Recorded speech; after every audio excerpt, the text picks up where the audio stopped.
Cara untuk aktifkan SIM card anda sangat mudah. 5 minit je. Let's go! Pertama, pastikan anda dah ada SIM card Tonewau dekat tangan. Kemudian download aplikasi Tonewau 2.0. Logonya begini guys.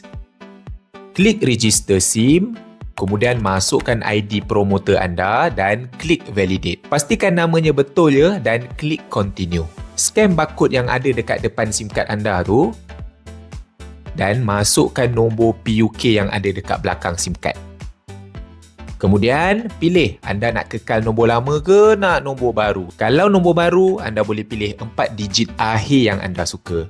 Kalau kekal nombor lama, masukkan nombor anda beserta dengan nama telkonya. Next, tangkap gambar IC anda, make sure jangan ada silau dan selfie untuk sahkan identiti anda. Dan yang terakhir, masukkan email, bangsa anda dan nombor yang untuk dihubungi in case.